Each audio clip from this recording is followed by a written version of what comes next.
السلام علیکم لسنرز، میں ہوں آپ کی ہوسٹ نیلم، اور نیلم آپ کو اپنے چینل میں ویلکم کرتی ہے۔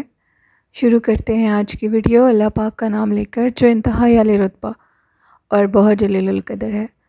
میں اپنے سبھی سننے والوں کے لیے یہ دعا کرتی ہوں کہ میرے سبھی سننے والے ہمیشہ اللہ پاک کی رحمت کے سائے کے نیچے رہیں، آمین، اور اللہ پاک ہم سب کی سب جائز حاجت کو پورا کرے، آمین۔ اور اسی دعا کے ساتھ آج کی سٹوریز جنات کے قصے کہانیوں کا آغاز کرتے ہیں۔ آج کی پہلی سٹوری میرے ساتھ شیئر کی ہے رفعت عباس نے۔ رفعت عباس کوٹ مومن میں رہتی ہیں، کوٹ سعیدہ میں رہتے ہیں، سرگودا یعنی کہ ادھر شاہپور والی سائڈ پہ۔ وہ بتاتی ہیں کہ ہم لوگوں کی رہائش ہے۔ آج میں آپ کے ساتھ اپنے گاؤں کی ایک سٹوری شیئر کرنا چاہتی ہوں۔ رفعت بتاتی ہیں کہ موسٹلی گاؤں نہیں، شہر بھی ہانٹیڈ ہوتے ہیں، اور ہم لوگوں کا گاؤں بھی کافی قدیم ہے۔ کل میں نے آپ کی ایک سٹوری سنی تھی، جس کی وجہ سے آج میں نے سوچا کہ میں آپ کے ساتھ اپنے ایک گاؤں کا ایک واقعہ شیئر کرتی ہوں۔ ہم لوگوں کے گاؤں میں ایک گھر ہے، اور اس گھر میں مشہور ہے، آج سے نہیں بچپن سے ہم لوگ یہ سنتے آ رہے ہیں، اور ہمارے بڑے اپنے بڑوں سے یہ چیز سنتے آ رہے ہیں کہ اس گاؤں میں، یعنی کہ اس گاؤں کے اس گھر میں، وہ گھر بالکل ویران ہے، بالکل بنجر ہے۔ دروازے ہی سلامت ہے، باقی ہر چیز اس گھر کی ٹوٹ چکی ہے، ایک دو کمرے ٹھیک ہیں، باقی سب کچھ ٹوٹ پھوٹ کا شکار ہے۔ اور اس کا مالک کون ہے یہ آج تک نہیں جانتے، کون ادھر رہتا ہے، کبھی کوئی کسی کو دیکھا نہیں ہے، نہ ہی کبھی کسی نے گھر کو ٹھیک کروایا ہے۔ اس گھر میں یہ مشہور ہے کہ اس گھر میں 7 چڑیلوں کا بسیرا ہے، اور وہ 7 کی 7 بہنیں ہیں۔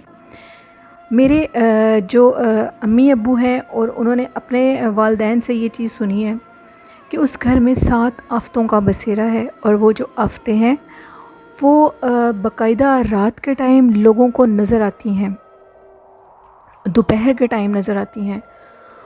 کچھ تو بھیس بدل کے، کبھی کسی فقیر کے روپ میں، کبھی کسی کچھ کھانے پینے کی چیز مانگنے کے لیے وہ لوگ آتی ہیں لوگوں کے سامنے، اور اس گھر میں ان کا بہت پکا بسیرا ہے، وہ اس گھر کی جان نہیں چھوڑتی۔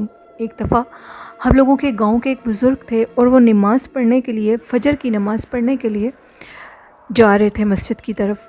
سردیوں کا موسم تھا اور دھند بھی بہت زیادہ تھی، تو اچانک وہ کیا دیکھتے ہیں کہ ان کے سامنے جیسے کوئی مطلب سایہ نما چیز ہے، اور وہ آ رہی ہے ان کی سائڈ پہ۔ انہوں نے جب اس چیز کو دیکھا تو وہ بہت زیادہ ڈر گئے۔ انہوں نے آگے سے جا کر دیکھا تو کیا دیکھتے ہیں کہ وہ ایک عورت ہے، اور وہ جو عورت ہے وہ ان کو اپنی طرف بلا رہی ہے۔ وہ اللہ والے بزرگ تھے، نماز کی نیت سے جا رہے تھے۔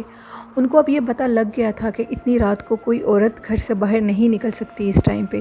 یہ یقیناً جو اس گھر میں 7 چڑیلیں رہتی ہیں ان میں سے کوئی ہے، اور یہ مجھے بہکا رہی ہیں۔ انہوں نے اپنا رخ بدل لیا، اور وہ دوسری رخ کی طرف سے جلدی سے ادھر مسجد میں پہنچ گئے۔ پھر کچھ لوگ یہ بھی بتاتے ہیں کہ دوپہر کے ٹائم اکثر گرمیوں میں وہ چیزیں نظر آتی ہیں، سنسان سڑکیں ہوتی ہیں، جس کی وجہ سے وہ مخلوق باہر نکل آتی ہے۔ ایک دفعہ ایک شخص جا رہا تھا تو وہ کیا دیکھتا ہے کہ 3 عورتیں ہیں جنہوں نے برقعے پہنے ہوئے ہیں، اور وہ تینوں عورتیں بڑی تیزی سے جا رہی ہیں۔ جیسے اس شخص نے دیکھا کہ یہ عورتیں اتنی تیزی سے کہاں جا رہی ہیں، تو انہوں نے اس کا نام مخاطب کر کے کہا کہ ایسے ہمیں کیوں دیکھ رہے ہو، آج رات تمہاری خیر نہیں ہے۔ اس شخص نے جب یہ سنا تو وہ وہاں سے بھاگ گیا۔ جب وہ وہاں سے بھاگا، اس نے گھر جا کر یہ سب کو بات بتائی، تو آدھی رات کے ٹائم اس کو شدید بخار ہو گیا۔ اس کی اتنی حالت خراب ہوئی کہ کچھ سمجھ ہی نہیں آ رہی تھی کہ اس کے ساتھ کیا ہو گیا ہے۔ اس کو بہت زیادہ وامٹنگز ہوئیں، اور وہ جو وامٹنگز تھیں، رفعت بتاتی ہیں، سننے میں آیا کہ اتنی یلو اور اتنی سمیل تھی ان میں کہ سب حیران ہو گئے کہ یہ بالکل ٹھیک تھا، اس کو اچانک ہوا کیا ہے، لیکن وہ اس حملے سے بچ گیا۔ مختلف لوگوں کے ساتھ بہت سے واقعات پیش آتے ہیں۔ رفعت بتاتی ہیں کہ میرے بھائی کے ساتھ بھی ایک واقعہ پیش آیا۔ میرا بھائی ایک وین چلاتے ہیں، اسکول کے بچوں کو لے کر جاتے ہیں، وہ اپنے گاؤں کے جو بچے ہیں ان کو شہر تک لے کر جاتے ہیں، یعنی شاہپور میں۔ تو میرے بھائی واپس آ رہے تھے رات کے ٹائم، انہوں نے کیا دیکھا ہے کہ ایک عورت ہے اور اس کے ساتھ 2 بچے ہیں۔ وہ عورت ہے جو اس عورت نے ان سے باقاعدہ گاڑی کو روکنے کا کہا. انہوں نے کہا شاید کوئی مسافر ہے, اس کو کہیں جانا ہوگا, تو مجھے اس کی بات سن لینی چاہیے. جیسے ہی انہوں نے اس کے پاس جا کر گاڑی روکی اور پوچھا کہ بہن آپ کو کیا کام ہے. اس عورت نے جب اپنا چہرہ ان کی طرف کیا تو اس کا چہرہ نہایت خبیث اور گندا تھا, یعنی کہ اتنا اس کے چہرے پہ منحوست تھی کہ وہ یہ سمجھ چکے تھے کہ یہ اسی ہی گھر کی چڑیل ہے جو کہ اب میرے سامنے آئی ہے, اور وہ جو بچہ تھا اس کی آنکھوں میں سے خون آ رہا تھا. ان چڑیلوں کے حملوں سے گاؤں کے لوگ اتنے تنگ آ چکے تھے کہ گاؤں سے باہر نکلنا لوگوں کے لیے ایک مصیبت بن کے رہ گیا تھا. اب گاؤں والوں نے یہ فیصلہ کیا کہ یہ چیزیں تو بہت زیادہ تنگ کر رہی ہیں, اور جس طرح یہ پھیل چکی ہیں ان کو کنٹرول کرنا ہم لوگوں کا حق بنتا ہے, کیونکہ اب یہ کسی کو نقصان بھی دے سکتی ہیں. گاؤں والوں نے یہ فیصلہ کیا, اور ہم لوگوں کے گاؤں میں ہی ایک بہت بڑا عامل رہتا تھا, وہ کالا جادو بھی کرتے تھے, اور سننے میں یہ بھی آیا تھا کہ اس کے کالے جادو کے عمل کی وجہ سے یہ چیزیں بہت زیادہ ایکٹیو ہیں. آج سے 4 سال پہلے رفت بتاتی ہیں کہ سب لوگ اکٹھے ہو کر اس کے پاس گئے اور اس کو کہا کہ ان چیزوں کو تم کنٹرول کرو, کیونکہ یہ چیزیں اب بہت زیادہ لوگوں کو تنگ کر رہی ہیں, ان کی وجہ سے لوگ بہت زیادہ تنگ آ گئے ہیں. تو اس شخص نے ان کو باقاعدہ کنٹرول کرنے کے لیے وہ پھر اس گھر میں گیا. جب وہ اس گھر میں گیا تو اس شخص کی حالت بہت زیادہ خراب ہو چکی تھی. اس کو جب اٹھا کر لایا گیا اگلے دن تو اس کو ہارٹ اٹیک ہو چکا تھا, اور اس کے جو دل کے 3 وال تھے وہ بند ہو چکے تھے. ڈاکٹرز نے اس کا کافی علاج کرنے کی کوشش کی, لیکن اس کی ڈیتھ ہو گئی. ابھی بھی رفت بتاتی ہیں کہ وہ چیزیں ادھر رہتی ہیں, ابھی بھی وہ نظر آتی ہیں, لیکن اب قرآن پاک اور اذان, مسجد کی اذانیں باقاعدہ اس جگہ پہ ہونا, اور لوگ بہت زیادہ قرآن پاک پڑھتے ہیں. اس وجہ سے اب ہمارے گاؤں میں انہوں نے اپنے گاؤں کا نیم بھی مینشن کیا ہے, کوٹ سیدہ. اب ادھر یہ واقعات کم ہو گئے ہیں, لیکن ابھی بھی وہ گرمیوں کی دوپہر میں اور سردیوں کی راتوں میں وہ عورتیں لوگوں کو ضرور نظر آتی ہیں اور اپنے ہونے کا احساس دلاتی ہیں, باقاعدہ سامنے آتی ہیں. وہ بہت عجیب و غریب قسم کی مخلوق ہے, اور آج تک بڑوں سے اور اب تک ہم بھی یہی سنتے آ رہے ہیں کہ وہ 7 بہنیں ہیں, اور وہ 7 کی 7 چڑیلیں اس گھر میں مقیم ہیں. ان کے بچے بھی ہیں, اکثر کے ساتھ بچے بھی دیکھے جاتے ہیں. وہ لوگوں کو مختلف روپ لے کر ڈراتی ہیں. کبھی کسی فقیر کے روپ میں آ جاتی ہیں سامنے, جب لوگ ان کو کچھ چیز دیتے ہیں تو وہ اپنی شکل بدل لیتی ہیں, اور عجیب و غریب ان کا چہرہ ہوتا ہے, اور کچھ لوگوں کے پیچھے بھاگنا شروع کر دیتی ہیں. ایک بزرگ نے یہ بھی دیکھا تھا, رفت بتاتی ہیں, کہ وہ جو مخلوق تھی اس کی درمیانی سی ہائٹ تھی, اس کا جو قد درمیانہ تھا, اور اس کے جسم پہ بہت زیادہ بال تھے, جیسے کسی بھوری بلی کے جسم پہ بال ہوتے ہیں. اس کا کلر, اس کی باڈی کا, اور وہ جو بال تھے سارے اس کی باڈی کے اوپر, وہ سارے گرے کلر کے تھے, اور وہ بہت زیادہ خوفناک چیز تھی. اس کی درمیانی ہائٹ تھی, اور اس کے بال سر کے اس کی ہائٹ سے بھی زیادہ لمبے تھے, اور وہ بھاگتی ہوئی, سردیوں کے موسم میں انہوں نے دیکھا کہ وہ بھاگتی ہوئی, شام کا ٹائم تھا, فصلوں کی طرف جا رہی تھی, اور دیکھتے دیکھتے وہ چیز غائب ہو گئی. آج بھی ہم لوگوں کے گاؤں میں یہ واقعات ضرور پیش آتے ہیں. اگر کوئی سرگودے کا آپ کا لسنر ہے یا شاہ پور کا, تو وہ کوٹ سیدہ کو ضرور جانتے ہوں گے, اور وہ اس سے بخوبی واقف ہوں گے کہ کوٹ سیدہ بہت پرانا اور قدیم شہر ہے. رفت نے یہ بھی بتایا کہ ہم لوگوں کے گاؤں کے سٹارٹ میں بالکل ایک لکڑیاں کاٹنے والی جگہ بنی ہوئی ہے, یعنی کہ جہاں پہ لکڑیاں کاٹی جاتی ہیں. ہم لوگوں کے گاؤں میں ابھی تک گیس کا سسٹم نہیں ہے, تو اس دور میں بھی ادھر گیس نہیں ہے, تو آپ ادھر سے اندازہ لگا سکتے ہیں کہ ہم لوگوں کا گاؤں کتنا پرانا ہے.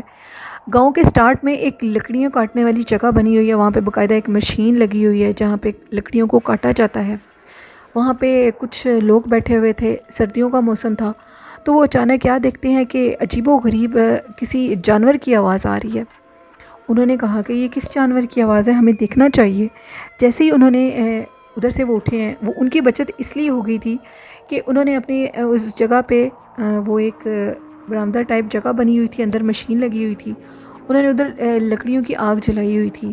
ابھی وہ اس جگہ کو کراس کر کے تھوڑا سا باہر آئے ہیں, تو وہ کیا دیکھتے ہیں کہ ایک عورت جس کا بہت گندا عجیب یعنی کہ جانوروں کی طرح حلیہ ہے, اور وہ عجیب سی آوازیں نکال رہی ہے. جیسے ہی انہوں نے اس عورت کو دیکھا اور اس عورت نے ان کو دیکھا تو وہ عورت ان کی طرف بھاگی، تو وہ جلدی سے وہ اس جگہ کے اندر ہو گئے جہاں پر وہ آگ جلا کر بیٹھے ہوئے تھے، اور انہوں نے اپنے ہاتھ میں وہ لکڑی کی آگ لگی ہوئی لکڑی کو پکڑ لیا۔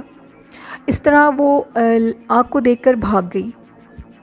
یہ سارے واقعات ہم لوگوں کے گاؤں میں آج تک ابھی تک رونما ہوتے ہیں، اور ہم لوگوں کو بہت خوف بھی آتا ہے، لیکن ہم لوگ اپنی جگہ کو چھوڑ کر نہیں جا سکتے۔ آج تک ان چیزوں کو کوئی بھی قابو نہیں کر سکا۔ وہ چیزیں ابھی بھی کھلے عام وہاں پہ گھومتی ہیں رات کے ٹائم۔ اکثر ہم لوگوں کو آوازیں آتی ہیں جیسے گلی میں سے کوئی بہت ڈھیر سارے جانور بھاگ رہے ہوں، اور ان کو ان کے بھاگنے کی عجیب سی آوازیں آتی ہیں، وہ عجیب سی آوازیں بھی نکالتی ہیں۔ رفت یہ بھی کہتی ہیں کہ ہم لوگ ان چیزوں کو کنٹرول نہیں کر سکتے، کوئی بھی عامل ان کو کنٹرول نہیں کر سکتا، کیونکہ وہ تعداد میں بہت زیادہ ہیں اور ان میں بہت طاقت ہے۔ جس کو بھی بلایا جاتا ہے آج تک وہ ناکام ہی جاتا ہے، کوئی بھی اندر جانے کی کوشش نہیں کرتا۔ تو یہ کہانی تھی رفت کی، جنہوں نے کوٹ سعیدہ سرگودا سے میرے ساتھ شیئر کی۔ بہت شکریہ رفت عباس، رفت اپنی سٹوری بھیجنے کے لیے۔ تو لسنرز، یہ تھی آج کی خوفناک کہانی۔ آئی ہوپ آپ لوگوں کو ضرور پسند آئی ہوگی۔ چینل کو زیادہ سے زیادہ سبسکرائب کریں اور اپنا فیڈ بیک بھی دیا کریں، اور جنہوں نے ابھی تک اپنی خوفناک کہانیاں شیئر نہیں کی، کمنٹ باکس میں بھی آپ اپنی سٹوریز کو شیئر کر سکتے ہیں، ڈسکرپشن باکس میں بھی اپنی سٹوریز کو شیئر کر سکتے ہیں، ڈسکرپشن باکس میں میرے ای میل آئی ڈی پہ بھی اپنی سٹوریز کو شیئر کر سکتے ہیں۔ اسی کے ساتھ اپنی ہوسٹ نیلم کو اجازت دیجیے، اور آج کا اچھا میسیج ہے کہ اپنے والدین کا ڈھیر سارا خیال رکھا کریں، اپنے سبھی رشتوں کی قدر کیجیے، ان کی دعائیں لیں اور ان سے محبت کریں۔ یہ میرا اچھا میسیج تھا آپ لوگوں کے لیے، اس پہ ضرور عمل کریے گا۔ اسی کے ساتھ مجھے اجازت دیجیے، اپنے والدین کا اور اپنا ڈھیر سارا خیال رکھیے گا، مجھے اور میرے والدین کو بھی اپنی دعاؤں میں یاد رکھیے گا۔ اللہ حافظ، اللہ نگہبان۔